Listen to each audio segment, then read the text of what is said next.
আসসালামু আলাইকুম। কি অবস্থা তোমাদের? আশা করি সবাই অনেক বেশি ভালো আছো। তো তোমরা যারা কৃষি উচ্চ ভর্তি পরীক্ষা দিতে ইচ্ছুক, তো তাদের জন্য মূলত এই ভিডিওটি। তো তোমাদের মধ্যে অনেকেই আমাকে জিজ্ঞেস করছো, ভাইয়া গণিতের অবস্থা ভালো না, তো গণিতে কিভাবে অল্প সময়ের মধ্যে ভালো মার্ক তোলা যায়, তো এই বিষয়ে কিছু গাইডলাইন তোমরা চাইছো। তো এই বিষয়ে আমরা এখানে গাইডলাইন কথা বলবো।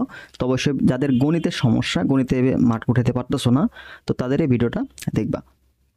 তোমরা কথা আমরা মূল ভিডিওতে চলে যাই। দেখো, গণিতে ভালো তোমার যে ভর্তি পরীক্ষা, সেখানে তোমার টোটাল 100টা এমসিকিউ থাকে, তাই না? টোটাল 100টা এমসিকিউ থাকবে। তো সেখানে আমরা কৃষি গুচ্ছে যদি যাই, তো এগ্রিতে আমাদের টোটাল এগ্রিতে আমাদের 20টা এমসিকিউ থাকবে ম্যাথ, ঠিক আছে? ম্যাথে থাকবে কত? 20 মার্ক। তো আরও বাকি আছে কত? 80 মার্ক।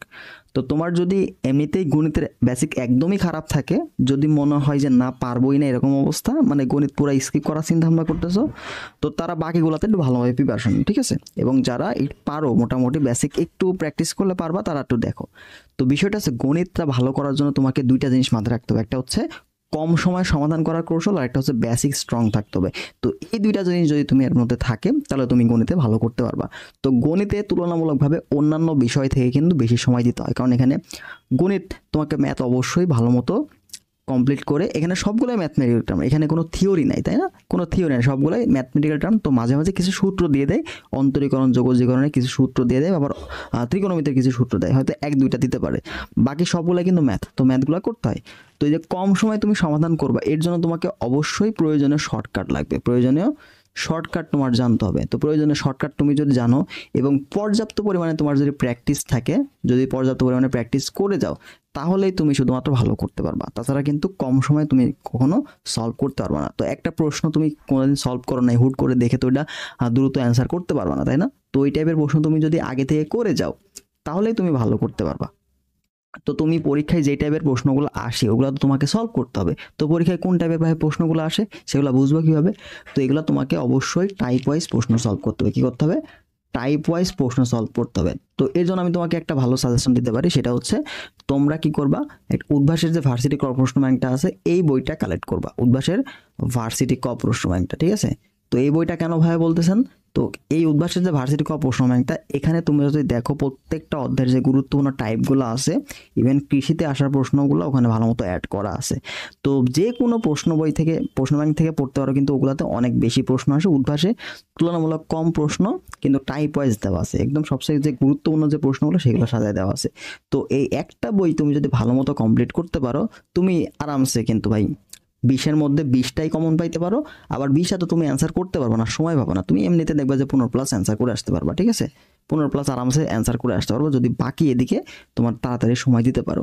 তো গণিতে এমন না যে গণিতে তোমার এত মার্ক পাইতে হবে এরকম কোনো শর্ত দেয় অনেক কৃষিতে, বাট তুমি যদি গণিতে ভালো মার্ক পেতে চাও, তো তোমাকে অবশ্যই টাইপ ওয়াইজ প্রশ্ন সলভ করতে হবে, ঠিক আছে? তো এর জন্য তোমরা কি উদ্ভাসে ভার্সিটি ক প্রশ্ন ব্যাংকটা সলভ করতে পারো। তো একা একা অনেক সময় আমাদের কি সলভ করতে প্রবলেম হয়, তাই না? তো একা একা সলভ করতে প্রবলেম হয়ে যায়, যার জন্য কিন্তু তোমরা চাইলে আমাদের যে উদ্ভাসের যে ভার্সিটি কর্পোরেশন ব্যাংক সলভ কোর্সটা, এটা চাইলে এনরোল করতে পারো।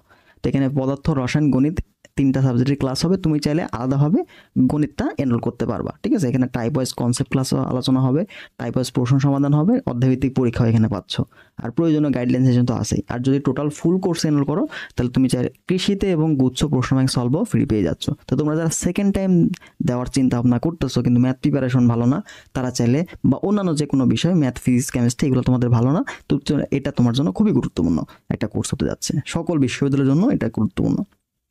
এছাড়া কৃষির জন্য তোমরা যারা রিভিশন দিবা, তারা চাইলে আমাদের রিভিশন এক্সাম ব্যাচে ভর্তি হতে পারো। তো এখানে টোটাল প্রায় 31টা লাইভ এক্সাম হবে, এবং বাকি যে অধ্যায়ভিত্তিক প্র্যাকটিস এক্সামগুলো সেগুলো শুধুমাত্র সাজানো আছে। এটার ফি মাত্র 100 টাকা। এই যে হোয়াটসঅ্যাপ, টেলিগ্রাম নাম্বার দেখছো, এখানে যোগাযোগ করলে বুঝতে পারবা, ঠিক আছে? তো এদিকে আসো। তো এখানে শর্টকাট এবং প্রয়োজনীয় প্র্যাকটিস তোমাকে অবশ্যই করতে হবে, তার পাশাপাশি তুমি কি করবা, এক্সামটা দিবা, বেশি বেশি এক্সাম দিবা। তো এক্সাম দিয়ে তোমাকে কি করতে হবে, টাইম ম্যানেজমেন্টটা শিখতে হবে। কি করতে হবে? টাইম ম্যানেজমেন্টটা। তো ভর্তি পরীক্ষাতে তুমি ভালো যদি করতে চাও, তাহলে তোমাকে অবশ্যই টাইমটা ম্যানেজ করা শিখতে হবে। তুমি যত ভালোভাবে টাইম ম্যানেজ করতে পারবা, তুমি তত বেশি প্রশ্ন অ্যান্সার করে আসতে পারবা। দেখো, একজন কি করতেছে, 60টা এমসিকিউ সে 60 মিনিট লাগাই ফেলছে, তাহলে ওর এখনো হাতে কিন্তু 40টা এমসিকিউ আছে, তাই না? 40টা এমসিকিউ ভিতরে হয়তো ধরলাম 10টাই পারতো, তো 10টাই পারতো। যদি এই 60 মিনিটটাকে একটু ভালো মতো যদি সে ব্যবহার করতে পারতো, তাহলে হয়তো সে 70টা এমসিকিউ দাগায় আসতে পারতো, এবং 70টার মধ্যে তো আর 70টা কারেক্ট হবে না, ভিতরে কোনো ভুল হবে। তো যত বেশি এমসিকিউ তুমি দাগাতে পারবা, তোমার সম্ভাবনা তত বেশি। তুমি 60টা দাগাইছো তার মানে 60টাই তোমার সঠিক, এরকম তো না, ওর মধ্যে ভুল হইতে পারে। বাট তুমি 70টা দাগাইলা, 80টা দাগাইলা, এর মধ্যে 5টা ভুল হোক, তাও তো তোমার কি হচ্ছে, 75টা হচ্ছে, তাই না? তো চান্স পাওয়ার সম্ভাবনা বাড়ে যাচ্ছে। তো অবশ্যই তোমাকে সময়টা ভালো মতো ব্যবহার করা শিখতে হবে, টাইম ম্যানেজটা ভালো করে শিখতে হবে। তো এই জন্য তুমি বাসায় কি করবা, ঘড়ি ধরে ম্যাথ প্র্যাকটিস করার চেষ্টা করবা। তুমি একটা ম্যাথ পারবা, একটা ম্যাথ তুমি পারবা, দেখবা যে সময় লাগছে 5-7 মিনিট লাগতেছে, বাট তুমি অ্যান্সার করে আসতে পারছো। তো 5-7 মিনিট তো ভাই আমার দরকার নেই, আমাকে সর্বোচ্চ 1 মিনিটের মধ্যে আমাকে সলভ করতে হবে। ম্যাক্সিমাম আমার 1-1.5 মিনিট 1.5 মিনিট ধরতে হবে, এর বেশি কখনোই অ্যাডমিশন আমি যাইতে পারবো না, গেলেই আমার কিন্তু ধরা খাইতে হবে। বুঝতে পারছো?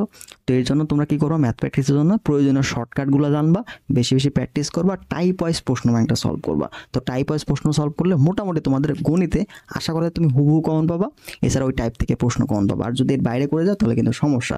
তো অল্প পরে কিভাবে ভালো মার্ক পাওয়া যায় এটা কিন্তু একটা টেকনিক শিখাই দিলাম, ঠিক আছে? আর বাসায় ঘড়ি ধরে বেশি বেশি প্র্যাকটিস করার চেষ্টা করো, ঘড়ি ধরে বেশি বেশি প্র্যাকটিস করার চেষ্টা করো। কম সময়ের মধ্যে কিভাবে একটা প্রশ্ন অ্যাপ্রোচ করা যায় এটা নিয়ে চিন্তা ভাবনা করো, ঠিক আছে? তো এই ছিল তো মূলত টেকনিকগুলো। তো আরও যদি কিছু জানার থেকে থাকে সেটা অবশ্যই কমেন্ট বক্সে জানিয়ে থাকো। তো ঠিক আছে, সবাই ভালো থাকো, আল্লাহ হাফেজ।